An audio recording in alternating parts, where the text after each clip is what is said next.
ಚನ್ನಮ್ಮ ಅವ್ರನ್ನ ಹೋಗಿ ನೋಡಿ ಬಂದಿದ್ದೀನಿ. ಆಸ್ಪತ್ರೆಯಲ್ಲಿ ಈಗಾಗಲೇ ಟ್ರೀಟ್ಮೆಂಟ್ ತಗೊತಾ ಇದ್ದಾರೆ. ಸನ್ಮಾನ್ಯ ದೇವೇಗೌಡರು ಇದ್ದಾರೆ, ರೇವಣ್ಣವರು, ಕುಮಾರಣ್ಣವರು, ಅವರ ಇಡೀ ಕುಟುಂಬ ಪೂರ್ತಿ ಅಲ್ಲೇ ಇದೆ.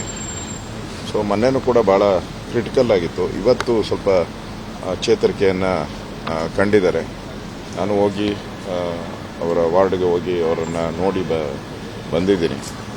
ಸೊ ಡಾಕ್ಟ್ರುಗಳು ಹೇಳ್ತಾ ಇದ್ದಾರೆ ಈಗ ಸ್ವಲ್ಪ ಇಂಪ್ರೂವ್ ಆಗಿದೆ ಅಂತೇಳಿ. ಸೊ ಮುಂದೊಂದು ನಾಳೆ ನೋಡಬೇಕು ಏನು ನಾಳೆ ಯಾವ ರೀತಿ ಇರುತ್ತೆ, ಅದು ಮುಂದುವರಿಯುತ್ತಾ ಅನ್ನೋದ್ರ ಬಗ್ಗೆ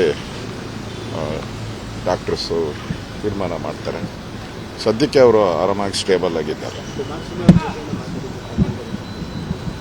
ಇಲ್ಲ ಅದೆಲ್ಲ ಏನು ಪೊಲಿಟಿಕಲ್ ಏನು ಮಾತಾಡೋಕ್ಕಾಗಲ್ಲ. ಇಲ್ಲಿ ಅವರ ಆರೋಗ್ಯ ಸ್ಥಿರವಾಗಿದೆ.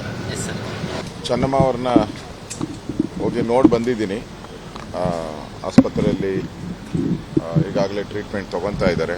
ಸನ್ಮಾನ್ಯ ದೇವೇಗೌಡರು ಇದ್ದಾರೆ, ರೇವಣ್ಣವರು, ಕುಮಾರಣ್ಣವರು, ಅವರ ಇಡೀ ಕುಟುಂಬ ಪೂರ್ತಿ ಅಲ್ಲೇ ಇದೆ. ಸೊ ಮೊನ್ನೆನೂ ಕೂಡ ಭಾಳ ಕ್ರಿಟಿಕಲ್ ಆಗಿತ್ತು. ಇವತ್ತು ಸ್ವಲ್ಪ ಚೇತರಿಕೆಯನ್ನು ಕಂಡಿದ್ದಾರೆ. ನಾನು ಹೋಗಿ ಅವರ ವಾರ್ಡ್ಗೆ ಹೋಗಿ ಅವರನ್ನು ನೋಡಿ ಬಂದಿದ್ದೀನಿ. ಸೊ ಡಾಕ್ಟ್ರುಗಳು ಹೇಳ್ತಾ ಇದ್ದಾರೆ ಈಗ ಸ್ವಲ್ಪ ಇಂಪ್ರೂವ್ ಆಗಿದೆ ಅಂತೇಳಿ.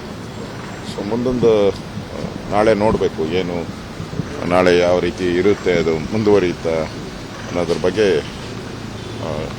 ಡಾಕ್ಟರ್ಸು ತೀರ್ಮಾನ ಮಾಡ್ತಾರೆ. ಸದ್ಯಕ್ಕೆ ಅವರು ಆರಾಮಾಗಿ ಸ್ಟೇಬಲ್ ಆಗಿದ್ದಾರೆ. ಇಲ್ಲ ಅದೆಲ್ಲ ಏನು ಪೊಲಿಟಿಕಲ್ ಏನು ಮಾತಾಡೋಕ್ಕಾಗಲ್ಲ. ಇಲ್ಲಿ ಅವರ ಆರೋಗ್ಯ ಸ್ಥಿರವಾಗಿದೆ.